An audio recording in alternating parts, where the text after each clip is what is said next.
This is Euronews Tonight. Here are your top stories. Russian Foreign Minister Sergei Lavrov continues his tour of Africa, telling leaders his country's not to blame for a food shortage despite a months-long Russian blockade of Ukrainian ports. Myanmar carries out its first executions in decades, killing 4 pro-democracy activists and sparking international condemnation. No glass without gas. Europe's glassmakers and other key industries react to an EU proposal to cut gas use by 15% amid an energy crisis.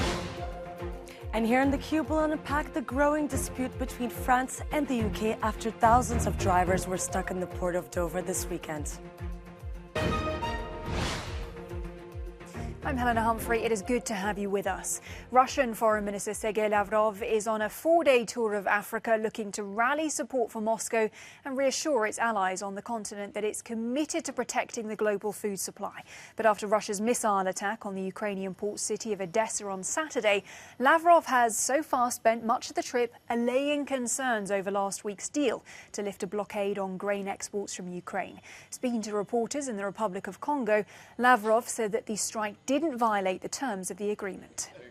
The episode that you mentioned that took place in Odessa, there's nothing in the liabilities Russia undertook, including under the agreement signed on July the 22nd in Istanbul, that can bar us from continuing the special military operation and hitting military infrastructure and other military targets. Well, for more on this, we can bring in Samuel Romani now. He's an Associate Fellow at the Royal United Services Institute. He's also an author of the book, What Now for Russia in Africa? Samuel, welcome. Good to have you back with us. I'm going to quote the title of your book then in this question, What Now for Russia in Africa? What exactly is Foreign Minister Sergei Lavrov looking to achieve with this visit? Well, I think that Sergei Lavrov wants to show that Russia's power projection in the global south has not been affected by the Ukraine war. And he's emphasizing the foreign policy independence of African countries, which means that they're not complying with the Western sanctions regimes. And he's also wanting to reassure his African partners that, one, Western sanctions are not going to prevent mega projects like oil pipelines and nuclear energy projects from getting off the ground. And second, that Russia is still a reliable purveyor of grain and agricultural produce to African countries. You mentioned their reassurance. That's something he's probably had to do quite a bit of. African nations will have seen the strike on Odessa over the weekend, shortly after that grain export deal was signed. Realistically, how quickly can we expect that grain to get out of those ports? So Ukraine says that the grain could be exported from those ports by the end of the week. And they've actually laid out a potential logistical route that could make it happen. Odessa is only one of 3 ports that Ukraine can use, and only one of 2 in southwestern Ukraine. Chornomorsk will probably be the first one that could be activated, maybe even by the middle of this week. So the Ukrainians are pretty optimistic that the Odessa port strike is a hiccup, but not a game changer when it comes to implementing the deal. We know that Russia will be looking for allies, or at least to strengthen existing partnerships in Africa. I mean, African nations themselves have not joined in with Western sanctions against Russia. But do you think that they will be looking to get any closer to Moscow during this particular visit? Well, I think it's possible that many African countries could be getting closer to Russia. I mean, I think Egypt is going to consolidate its existing projects, like the El Daba nuclear reactor or the Suez Canal Industrial Zone project. None of those seem to be impacted by Western sanctions, at least right now, because Rosatom isn't sanctioned. Ethiopia wants to get closer to Russia because of Russia's favorable position on the Tigray war. And Russia views Uganda as a vital entry point to East Africa, and Congo as a potential connectivity point to its power projection in Central African Republic. So I think that there's a lot of opportunities for Russia to develop and grow its relationships in Africa, and the countries that Lavrov has picked are especially suitable for that. All right, Samuel, stay with us because I want to update our viewers with the latest developments on the ground right now in Ukraine and then come back to you, because what we're seeing is Ukrainian forces saying that they have destroyed 50 Russian ammunition depots, effectively cutting off the Kremlin's logistics. Now, Kyiv says it is confident that it will retake the southern region of Hezon by September. Back over then to Samuel Romani. Samuel, of course, you just heard there, you'll be aware of the fact that Ukrainian forces are saying that they are now hoping to continue to launch a counter-offensive and retake Hezon. Do you think that aim is within their grasp? I think that that's certainly within their grasp. I think that the Ukrainians could launch an effective counteroffensive, but there's also some reasons to be a bit skeptical of the September deadline that Ukraine seems to have put forth. Number one, even though the HIMARS are quite effective in removing Russian ammunition depots, they still only have 12 of them, and the Ukrainians believe that they need 50 from the United States in order to successfully prosecute a counteroffensive of this kind. It's unclear whether the Biden administration is going to part with so many systems. Secondly, Russia's artillery advantage is still very pronounced. I've been seeing anecdotal reports on the ground, to AFP, for example, talking about how Russia's got between a 6-to-1 to 8-to-1 advantage in terms of artillery, and that's something that Ukraine can't really overcome easily. And third, Russia has already built up an entrenched defensive fortification and infrastructure in Kherson, and being the attacking force is a lot harder than being on the defensive. So those are three reasons why I think it's possible Ukraine can gain real momentum, but maybe not by September. So it is nevertheless difficult, as you've just outlined there. But strategically, how could retaking Hezon actually change the fight in the south, as well as access to the Black Sea? Well, retaking Kherson would be a major game changer for the Ukrainians, because it would also severely limit Russia's ability to project power on the Dnipro River. And that's why the Russians were so nervous when the Ukrainians were striking the Adamovsky Bridge, for example, because that would leave their forces stranded there. It would disrupt their supply routes in Donbass. It would be a pretty significant blow. And that's why I think that the Russians might pull something of a surprise referendum between now and September to ensure that Kherson enters Russia's territory and makes any attack on Ukraine a de facto attack on Russia, and that will complicate potentially even Western arms supplies and Western military assistance. So Russia could do some unpredictable things because of Kherson's importance if it felt that Kherson was at risk. All right, Samuel Romani from the Royal United Services Institute. As ever, great to have your analysis. Thanks, Samuel. Thank you. Well, the battle is still raging in Donetsk in the east of the country, and it's not safe there for civilians. But many people who'd previously fled the area are returning due to a lack of options and financial need. Glynis Crook has more. It's dangerous, but they can't afford to stay away. Tens of thousands of people who were evacuated from Ukraine's eastern Donetsk region are returning to their homes close to the front line. But it's not safe.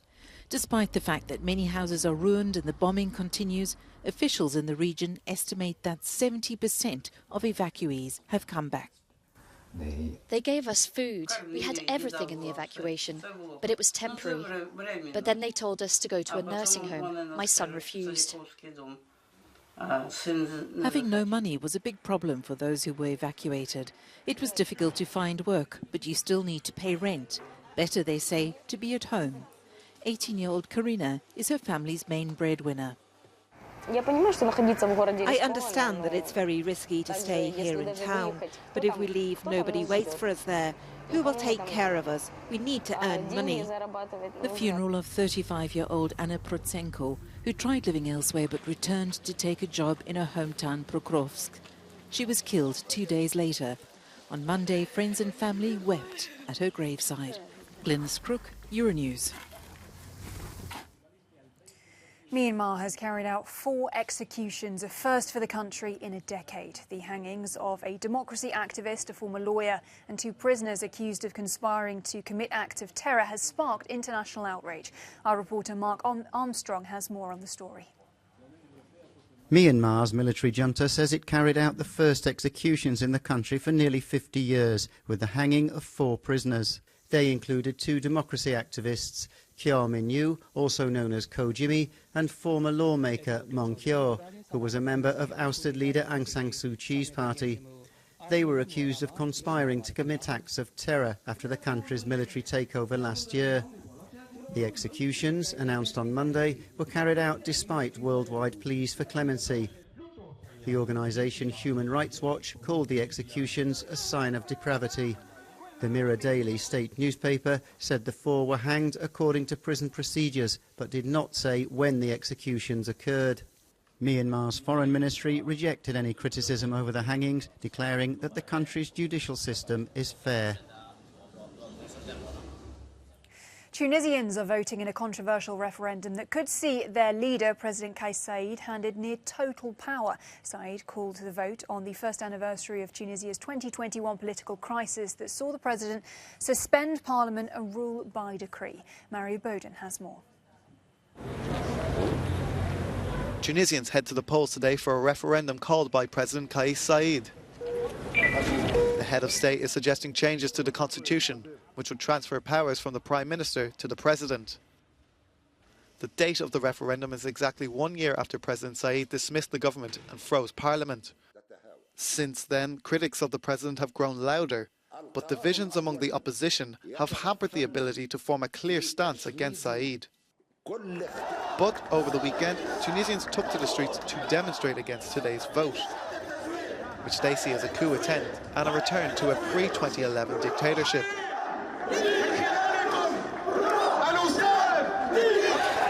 Public enthusiasm is low for the referendum, but tensions are high, with Tunisians more concerned with the looming economic crisis.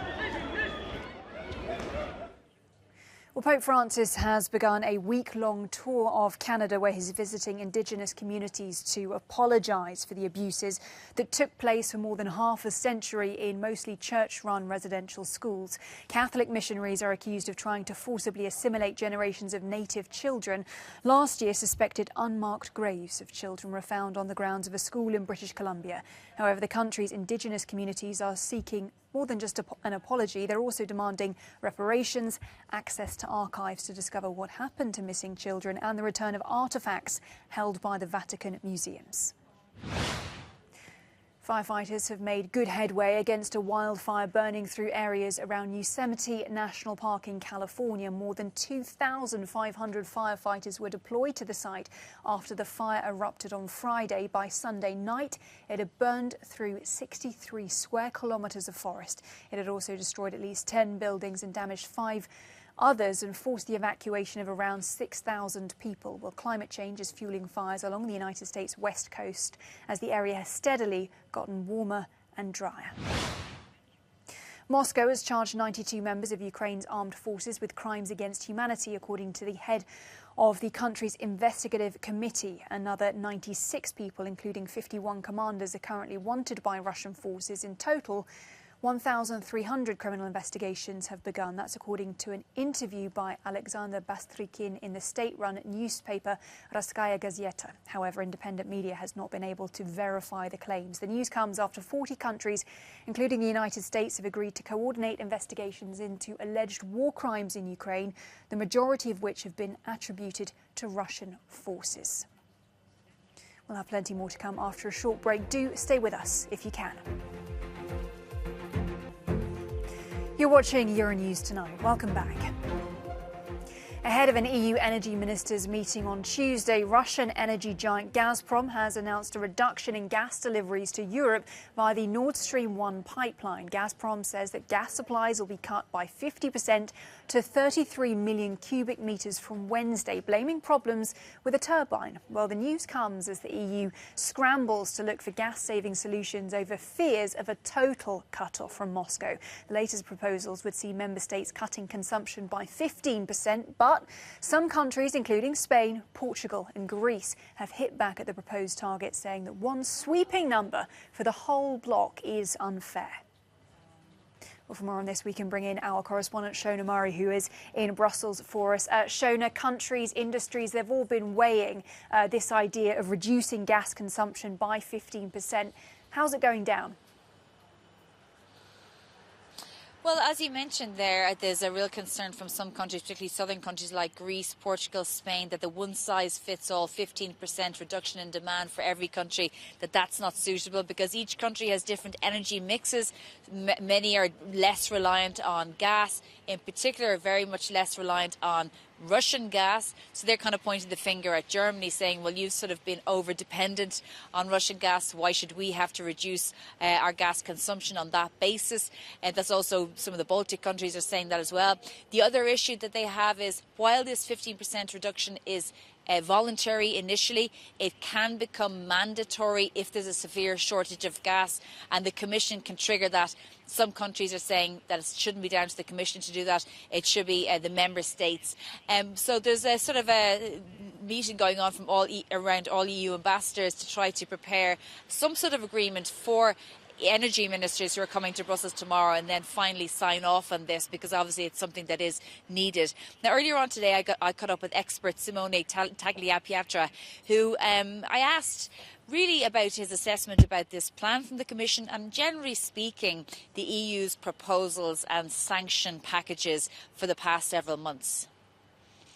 We even didn't want to discuss a gas embargo, while at the same time now is Russia fundamentally putting an embargo on Europe on gas, because the flows have been cut by 2/3. So we are now down to very low volumes of Russian gas coming into Europe, and that has been a Russian decision, not a European. So I think that in this strategic game of sanctions, Europe has not played a very strategic game. It could have played a better game, for example, by imposing a tariff on the Russian oil and gas, as it was suggested by many in March. But politically, that was not possible. So I think that now Europe, what needs to do is to make itself resilient from the gas perspective. That's now the key emergency, the key issue to be tackled. And that can only be done by reducing the gas demand. So that's why this package is very important, because reduction of gas demand is the key item that Europe now should pursue in order to avoid Putin energy blackmail in the winter. And as we heard there from Simone, Helena, the EU really needs to make itself resilient because of Russia's weaponizing of gas, like we saw today.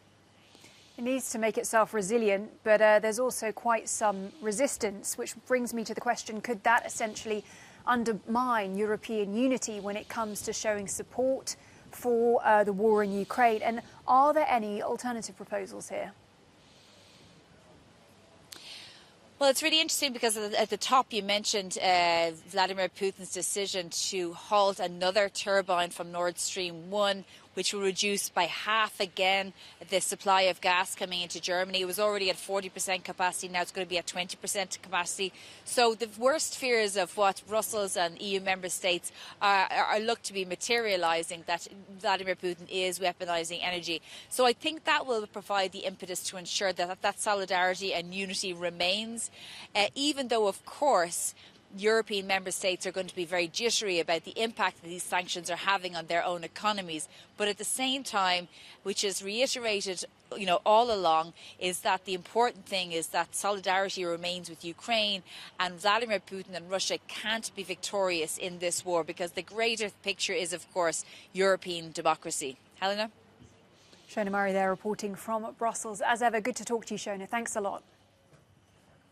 Well, thousands of holidaygoers and freight drivers were left stuck in queues this weekend at the English port of Dover, sparking a war of words between Britain and France. And now both sides are blaming each other for the gridlock. Well, our team in the Cube has been looking into this with Sophia.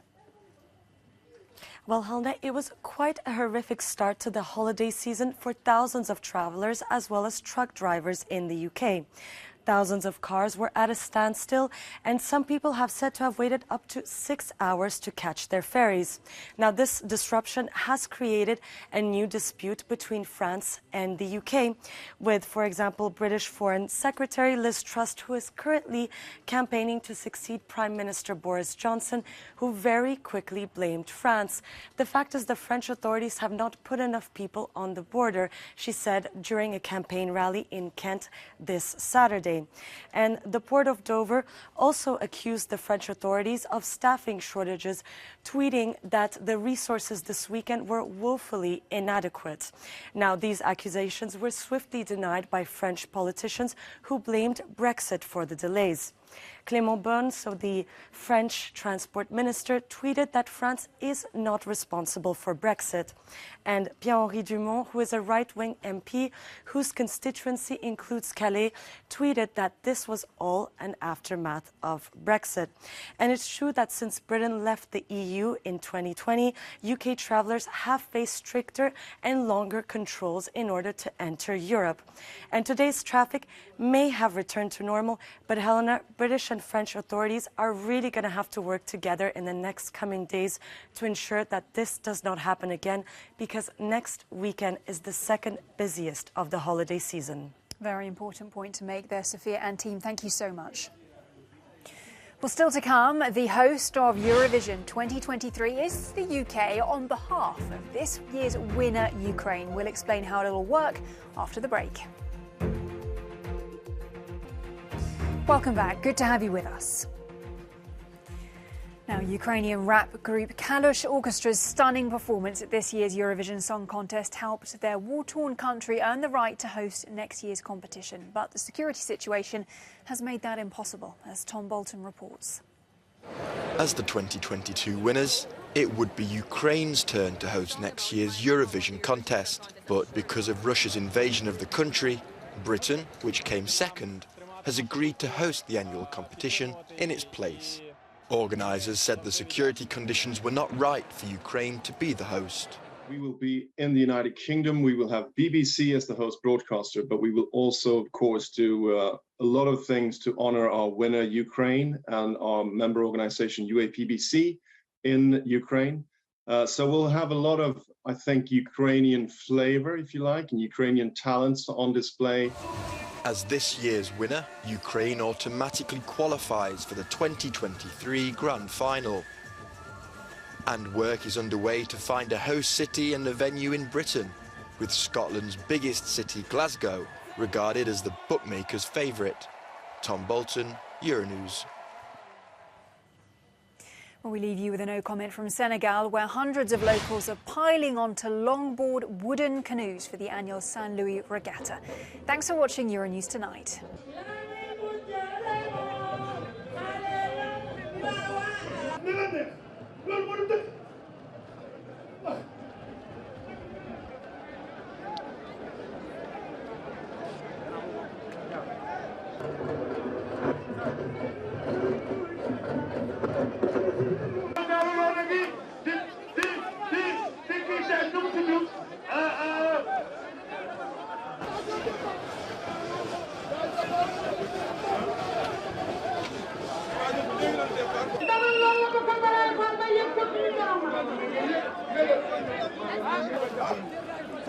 Kontaan naa